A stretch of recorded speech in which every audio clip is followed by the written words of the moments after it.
Dakar, capitale du Sénégal. Nous sommes le 6 décembre 2017. Un jour très spécial pour l'aéroport Léopold Sédar Senghor. Dans quelques heures, le terminal des départs sonnera creux. Et la tour de contrôle ne contrôlera plus rien. Après 70 ans d'existence, le vieil aéroport, situé non loin du centre-ville, s'apprête à fermer ses portes au profit de l'aéroport international Blaise Diagne, dont l'inauguration est annoncée sur tous les panneaux de la ville. Un projet porté depuis 10 ans, un investissement gigantesque de 424 milliards de francs CFA. C'est dans les années 2000 que naît le projet du nouvel aéroport, sous l'impulsion des autorités sénégalaises. Leur ambition est de construire le premier hub aérien d'Afrique de l'Ouest.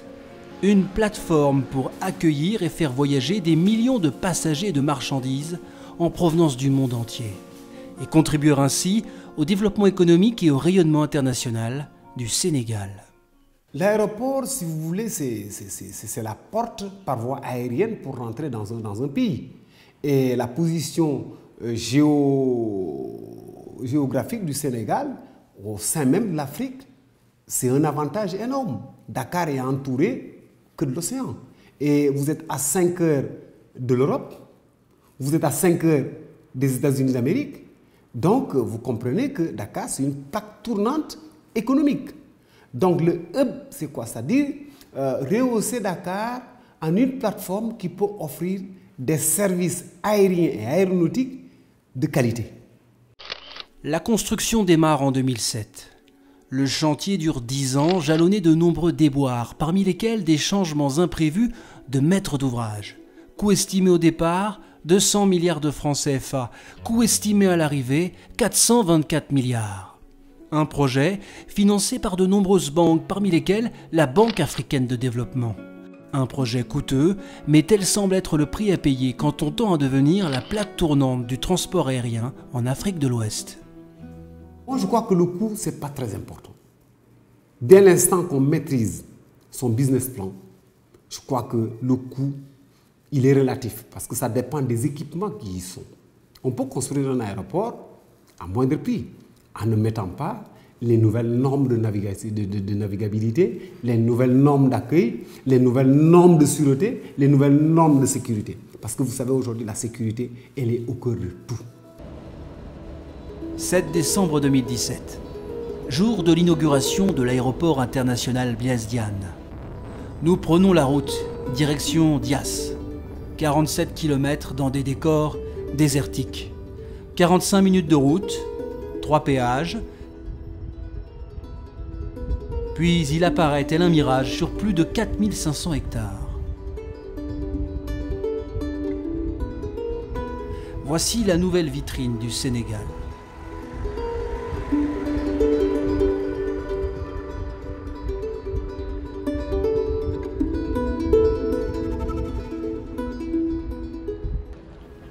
Les populations voisines affluent pour ne pas manquer l'événement.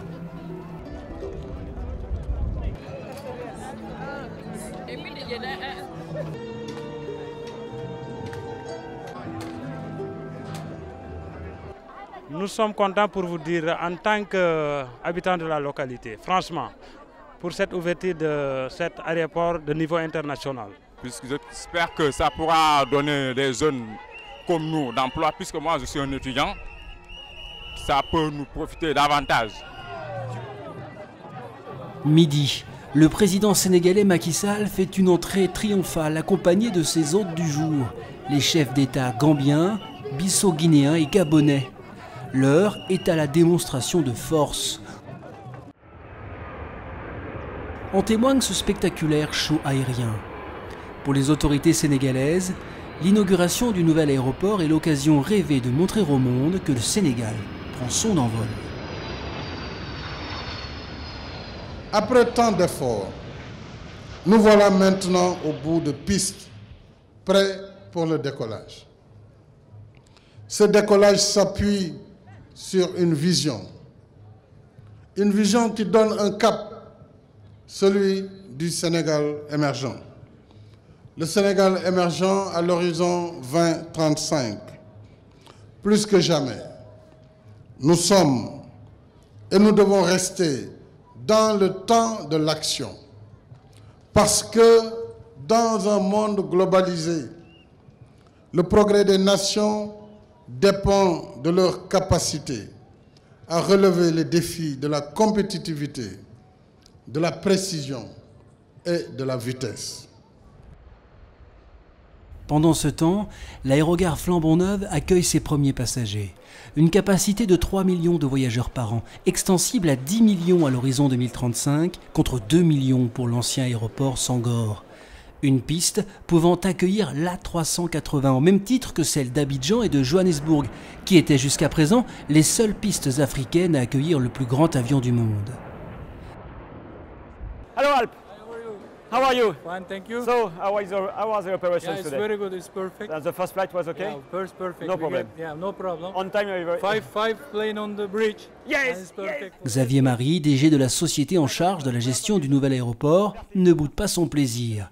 Après de nombreuses nuits blanches, l'aéroport international Blaise Diagne prend vie. Monsieur Tal, tout se va bien? Tout se passe bien avec la police? Le secteur se réinvente. L'État du Sénégal aussi a voulu montrer sa modernité. Et un aéroport, c'est un vecteur de croissance économique. Aujourd'hui, nous souhaitons que les gens qui viennent au Sénégal s'y sentent bien, qu'ils soient bien accueillis et que les passagers, tout comme le fret d'ailleurs, passant par notre aéroport, soient traités correctement. C'est un moment historique et c'est surtout un moment d'autant plus historique que des aéroports qui naissent, comme on dit, des aéroports Greenfield, qui n'ont jamais, ce ne sont pas des extensions, un aéroport tout neuf, c'est quelque chose d'assez rare aujourd'hui dans le monde. Tout a été conçu pour que le nouvel aéroport, 5 fois plus grand que son prédécesseur, réponde aux normes internationales. En témoigne également l'imposante tour de contrôle haute de 50 mètres. Ici, les contrôleurs aériens guident les pilotes du décollage jusqu'à l'atterrissage de leur avion. Le nouvel aéroport leur offre un outil de travail plus performant. En termes de confort, à Dakar, nous avions une seule voie pour entrer ou sortir de la piste. Ici, nous en avons 8. Donc à tout moment, un avion peut monter sur la piste pendant que l'autre est en train de dégager et vice-versa. Et maintenant, en termes d'économie, nous avons une plus grande capacité de gestion du trafic. Si on pouvait gérer en 1 heure 5 vols, ici nous pourrons en gérer le double. Jusqu'ici, tout va bien à Blaise Diagne. Et cela peut sembler presque surprenant, car nombreux étaient les observateurs qui ne croyaient pas en la date du 7 décembre 2017 pour la mise en service, jugeant l'aéroport pas encore prêt. Bonjour, comment ça va? Ça se passe bien? Xavier Marie avait à cœur de faire taire les critiques. L'heure est maintenant à la communion avec ses équipes. Tout le monde a trouvé son parking? Tout le monde trouve ses banques? Bon, bah, si ça se passe bien, c'est qu'on est des champions. Comment ça va? Ça va, monsieur. Ça va? Pas de problème? Pas de problème. Bonjour messieurs, hello gentlemen. Ça va? Hello, hello, how are you? Ouais, bonjour aussi. Ça va bien? Ouais, alors, ça se monte? Tout va bien? Parking avion, là, c'est bon? Alors super. Là, en 2 mots, on est où? Là, on est dans le centre de contrôle opérationnel de l'aéroport, donc la OCC.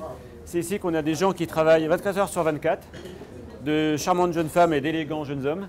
Et donc, ces gens-là affectent les ressources primaires, donc c'est-à-dire les banques, les tapis, etc. Et les ressources secondaires, les parkings avions, les salles d'embarquement, etc., etc. Je voudrais bien savoir quelles sont les belts qu'on doit fermer. Au niveau du départ, je vais vous confirmer ça tout de suite à l'arrivée. D'accord, je reste à l'écoute. Merci.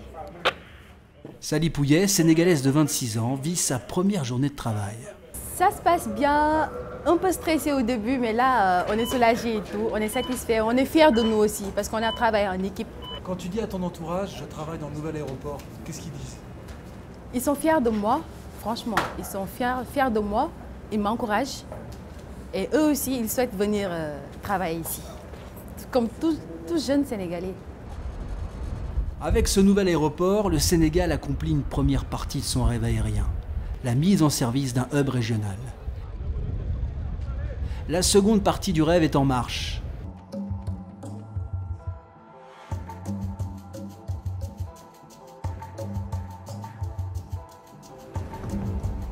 Faire décoller la nouvelle compagnie nationale Air Sénégal.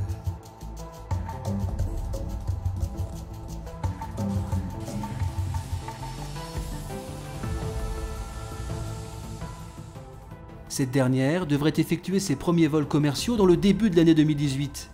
D'abord des vols domestiques et régionaux, puis très vite, dès 2019, des vols long courrier.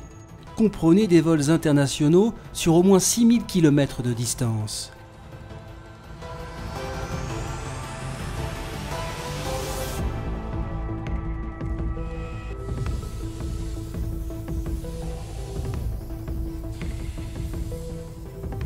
Telle est la stratégie audacieuse du directeur général de la nouvelle compagnie, Philippe Bonne, ancien Monsieur Afrique chez Airbus, secondé par Jérôme Maillet, ancien directeur général adjoint de Congo Airways. Viser le long courrier, c'est pour eux faire preuve de bon sens au regard d'un marché aérien africain qu'ils estiment limité. Le Sénégal, c'est grosso modo 2 millions de passagers par an, à l'instant où nous parlons. Par comparaison, si vous prenez une ligne Paris-Nice, on doit être autour de 5 millions de passagers par an. C'est juste pour donner des rapports et des comparaisons. Donc, rentrer sur un marché concurrentiel qui, si on ne prend que la partie domestique, reste un marché limité pour des questions de nombre de populations disponibles dans la région, ça nous incite à aller chercher plus loin. Nous avons une qualité géographique qui est de mettre, grosso modo, à moins de 6 heures, 7 heures de vol, à disposition d'un bassin d'habitants potentiels de près d'1,3 milliard. Si vous regardez combien de temps de vol, quelles sont les populations qu'on peut atteindre. Donc, ça nous incite, une fois encore, à aller les chercher pour augmenter notre marché, pour développer notre capacité à augmenter notre chiffre d'affaires. Air Sénégal mise donc sur le transport long courrier. C'est en ce sens qu'elle a commandé lors du dernier salon aéronautique de Dubaï en novembre 2017 2 Airbus A330neo pour une valeur au prix catalogue d'au moins 274 milliards de francs CFA. La toute dernière génération de la famille des gros porteurs d'Airbus pour rayonner dans le monde. Parmi les dessertes envisagées pour Air Sénégal, des capitales d'Europe, du Proche-Orient, d'Amérique du Nord et aussi d'Amérique du Sud, des villes où le potentiel de trafic est important. Si la stratégie fixée est claire, le défi n'en demeure pas moins énorme pour Philippe Bonne, qui devra faire oublier les faillites successives subies par Air Afrique en 2002 et Senegal Airlines en 2016. Car en aérien, c'est bien connu, s'il est important de décoller, il est tout aussi essentiel de savoir gérer les turbulences sur le trajet.